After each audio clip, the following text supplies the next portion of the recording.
Hi, everyone. I'm Elaine Beck, and this is It's Not About Us, the show that talks about the things that, only God can fix and only God can be our lead on all of these things in our world right now. And as you can see, I got my boat sweater on. We're all about that right now, but there's so many other things in this world that we've been talking about for a long time. But today I'm really have the pleasure of having Sarah McAbee with us. And Sarah, you're going to tell your story about what happened on January 6th in your life. When we think about how long ago that was, it just blows my mind. Yeah, honestly, if you would have told me on January 5th that this would have happened, I would have believed you because I knew how nefarious our government was. Mm-hmm. But if you would have told me 3.5 years later we were still having this conversation and my husband would be sitting in federal prison, I would have called you a liar. Right. And we know this is what's actually going on, not only my husband, but 1,500 January 6th defendants across America, and 250 of them reside behind bars right now. 250 still there. It just blows my mind. It's like, they can lie. The fake news, as we know, can lie like nobody else, and they're behind all of this ugliness. As much as anybody, as much as the dark state government itself. They are part of it, and there's no doubt about it. Because they're not going around saying, when are we going to get these people out? What's the problem? They are so prejudiced towards the other side that it's like you and your family and all the problems of you and 250 others, and actually, 1,500 others, have struggled with now for 3.5 years. It's unreal that nobody's talking about it the way that they should. Nobody is fighting for you guys. Let's get into the meat of the story. Let's tell from the beginning what it was like for you and your husband, honey. Yeah, so I wasn't there. He was invited to January 6th, Washington, D.C. By a friend at the time. And he went because he felt like he had the right to air his grievances with his government, which we absolutely do according to our Constitution, and to hear President Trump speak because nobody really knew what to unfold that day. And so he went to the speech that morning, stayed the entire morning there. And then President Trump said, peacefully and patriotically make your voices heard down at the Capitol. And so he, along with, hundreds of thousands of others, went down to the U.S. Capitol. And while he was there, he watched waves of violence happen against the protesters and police. And mind you, he was a law enforcement officer of 7 years at the time. And so he knew, he was trained in just what he was witnessing. And so at the Lower West Terrace Tunnel, he saw that there was an officer drug out into the crowd.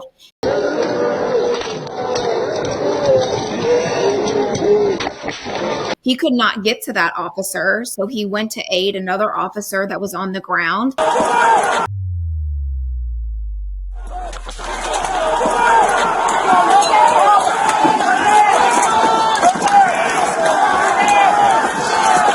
Every time he went to pick up that officer, they charged him with assault.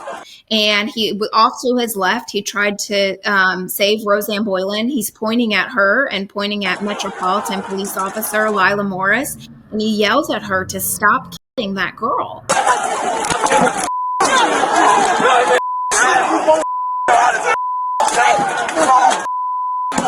And he was protecting the officer. The officer and him slid down the stairs together, and as he's over top of him, the officer says, "Get off of me."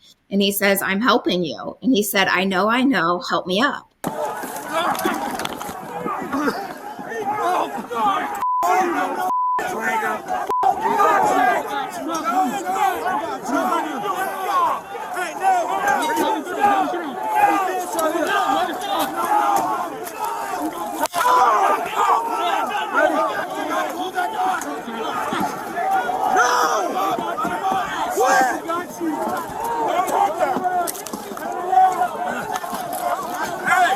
Let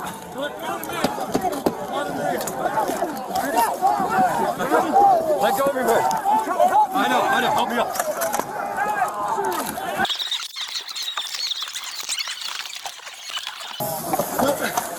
I need through.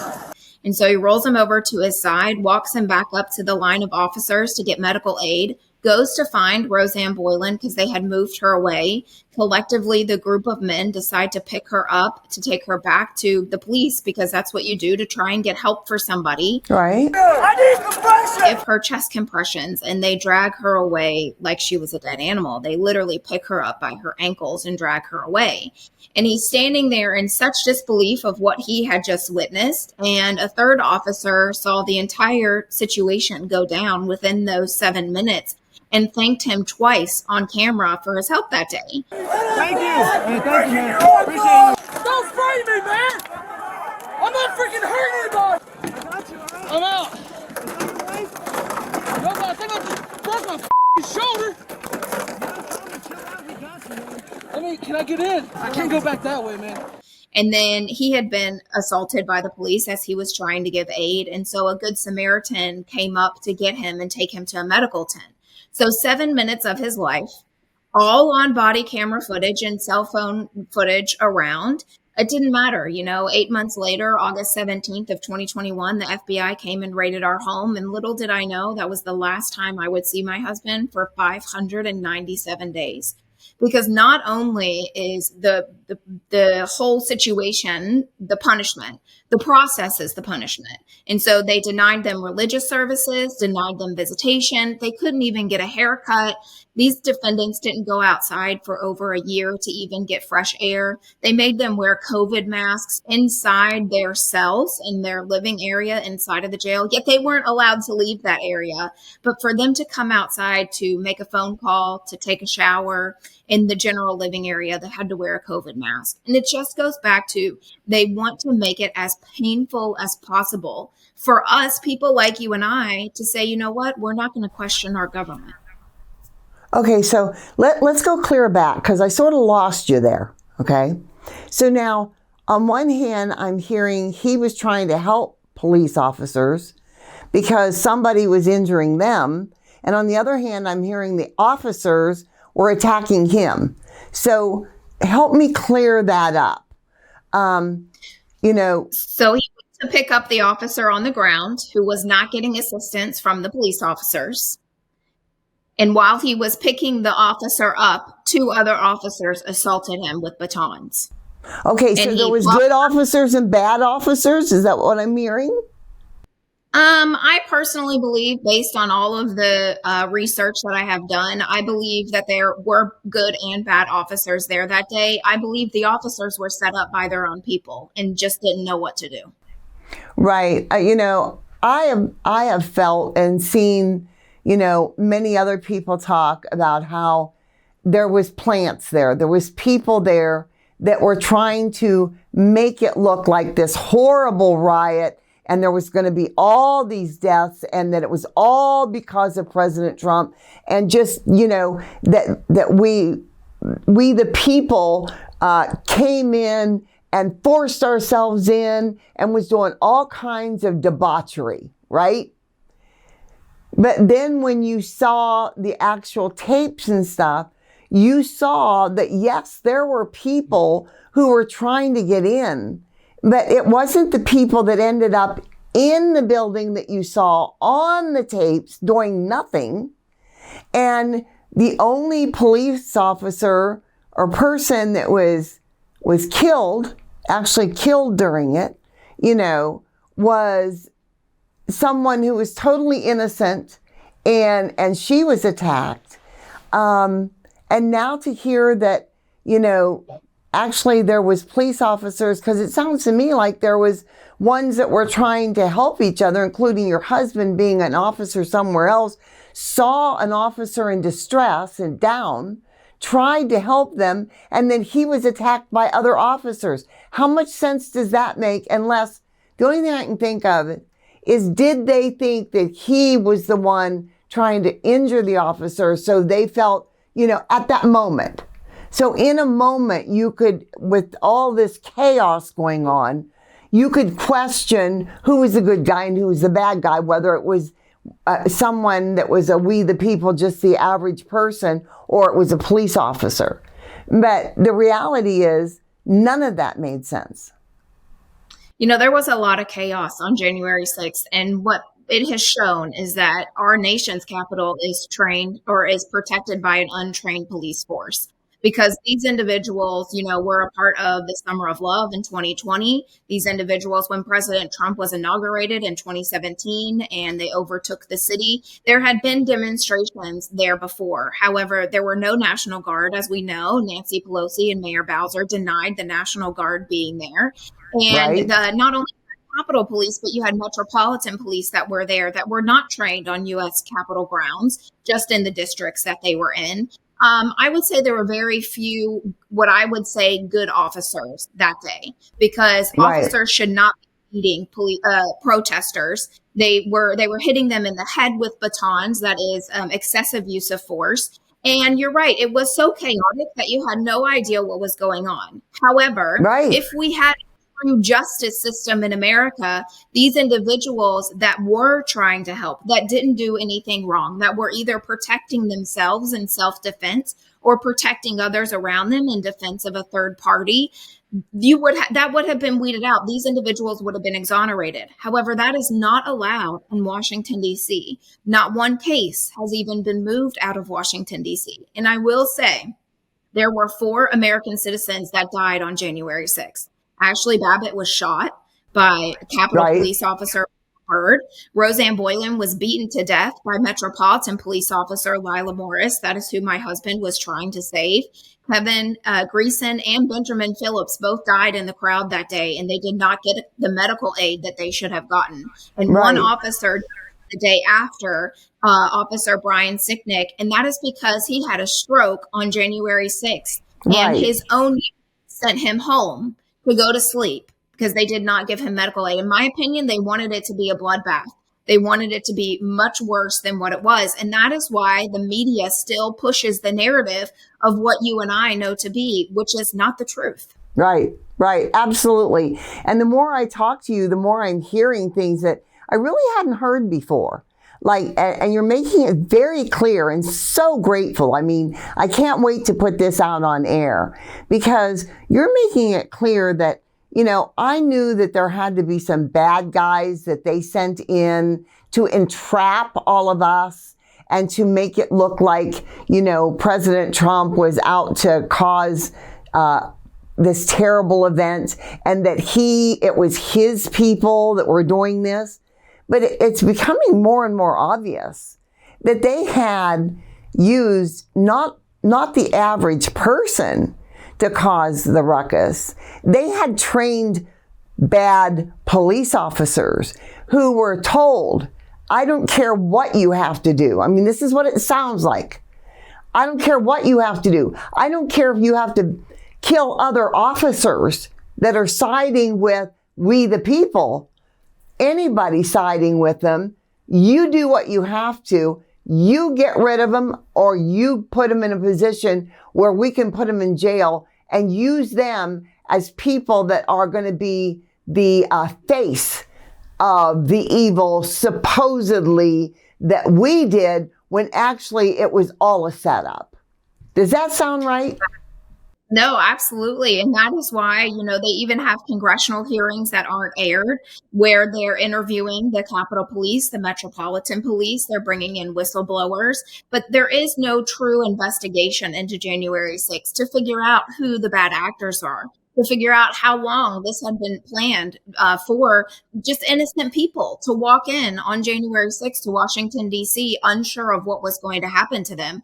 I do encourage your listeners, they can go to my website, sarahmcabee.us, and watch the documentary called J6, A True Timeline. It's about 90 minutes. And if you have any question about January 6th, it's going to answer it. They use their own footage from the police officer to walk them through what happened on January 6th. And it's such an eye-opener because you would never see it on mainstream media. Wow. That is just crazy. You know, I realize that people are going to say, well, you know, I'm conjecturing. we're only, we can't prove this or that. They're the ones in jail, and surely something would have been done. There is so much fake in this world right now. There is so many people that are lying. I mean, just bold-faced lying because they want their agenda, because they want us to be out of the way. They want the Christians of this country. They want the hardworking average man to be lied to the point where it has come down that, even they have innocently bought the farm, drank the Kool-Aid, whatever you want to call it. And they have. And that's why we're facing an election coming up in a week from today that some people are actually still believing the left side that everything's okay and these people deserve to be behind bars and stuff. But it doesn't make sense, even when you just stop and think, these people have not even been brought up on charges to defend themselves yet, many of them. Am I right? No, I will say every January 6th defendant has been charged. However, the basic facts are you look at 1,500 January 6th cases, not one has been granted a change of venue out of Washington, D.C. Right. Yet every person that was in Washington, D.C. on January 6th is a named victim in these cases. So the jurors, the judges, the prosecutors, and most of the time the defense attorneys are named victims in these cases. However, the true victim is the January 6th defendant that's sitting there fighting for their life. They are not airing any of these court hearings. If you want to go in and listen, you can. It's public.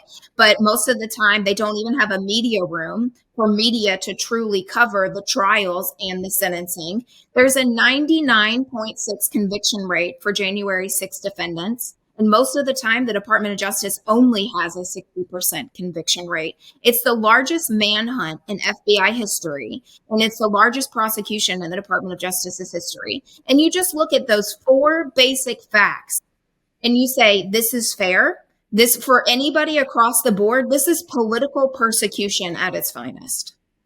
Oh, absolutely. And can we be surprised when they're even politically persecuting the person running for office? I mean, it's horrible what's happening. I can't believe, what's it been like for you as an individual, you and your husband? I mean, he's been, what'd you say? It was 8 months after the fact that they came and took him away, and you haven't seen him since then.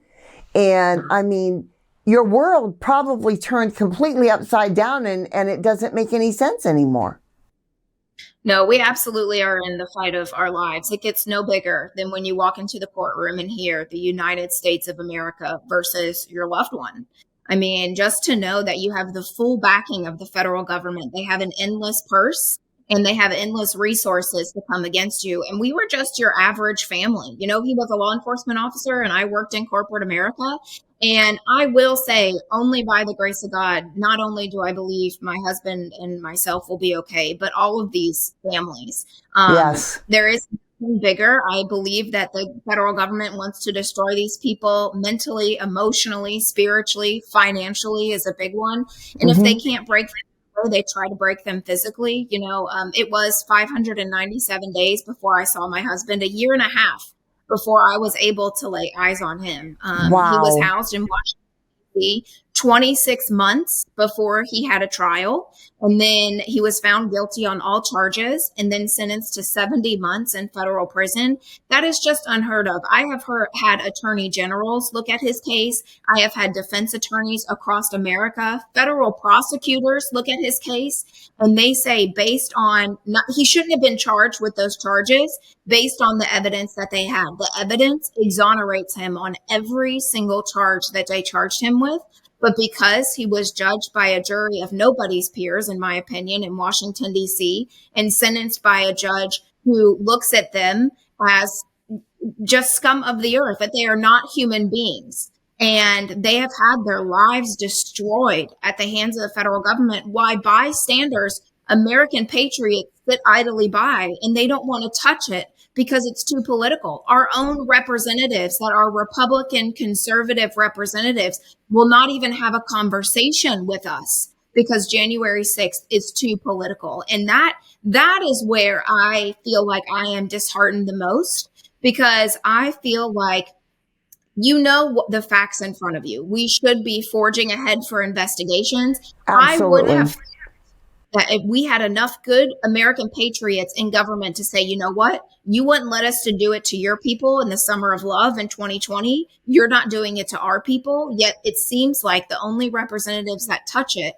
want it for a political stunt. Well, you know, it all comes back to good and evil. It just does. And, you know, while you were talking about you and your husband and what he went through and being wrongfully charged and stuff, I can't help but think of biblical people like Joseph. Look what Joseph went through, what his entire family put themselves and others through over the years from the time Joseph was a young man. But then eventually, you know, the right people saw him, who God wanted to protect him and then use him to become somebody wonderful. And I am just going to be praying, and I want everybody else to be praying, that the same thing happens to all of, especially your husband and those that have been wrongfully charged and wrongfully kept in prison.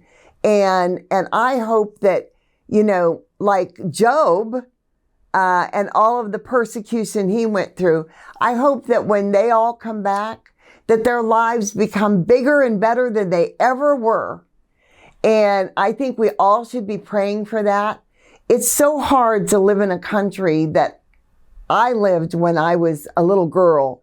Being my age, I lived in a free country. I lived in a country that would have never stood for this, never allowed this to happen, would have always stood for the man who was in the right, would have defended him to the death themselves.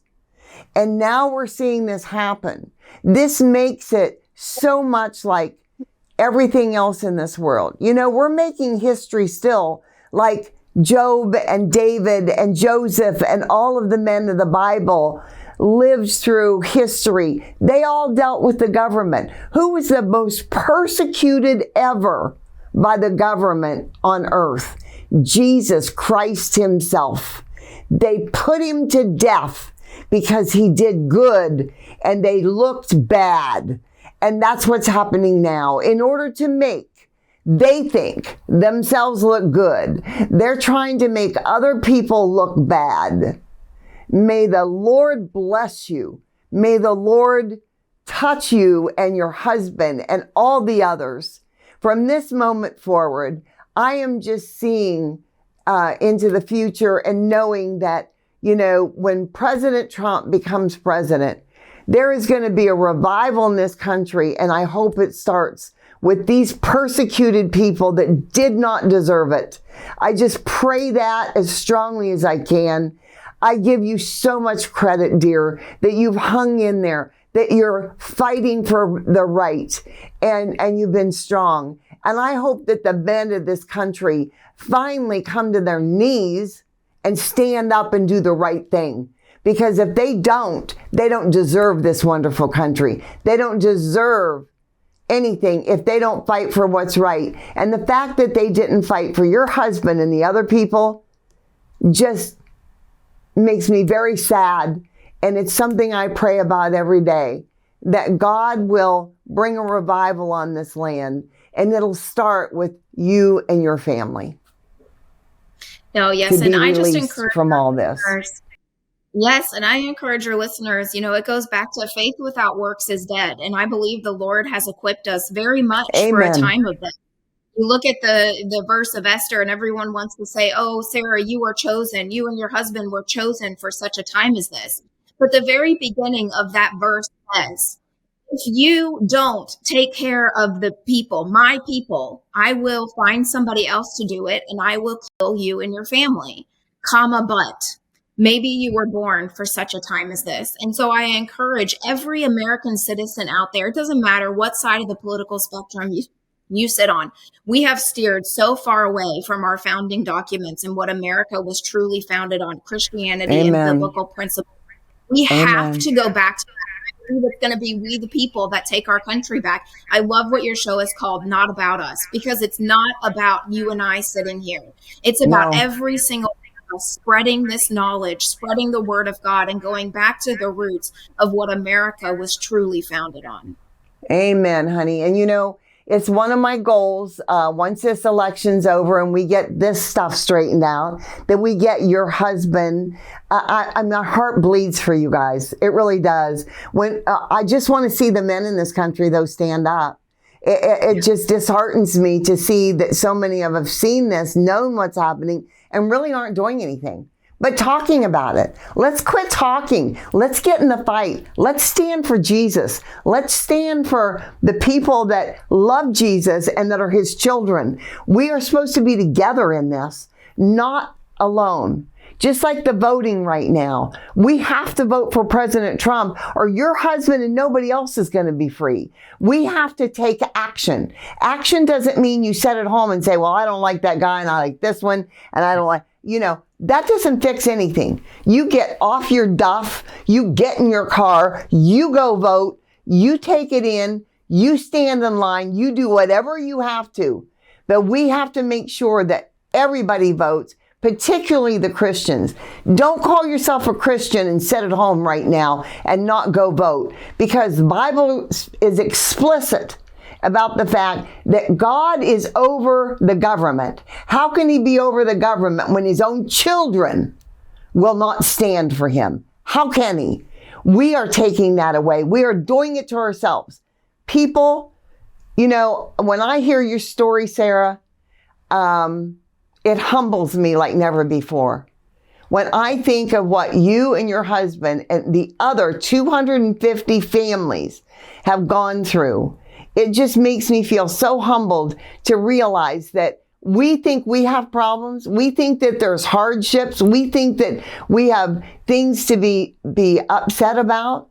I can't even imagine walking in your shoes for a day, let alone for as long as you have. We've gone over, but it's well worth it. Your story is so worth being told. You are beautiful. I can only imagine what your husband looks like. I've never seen him.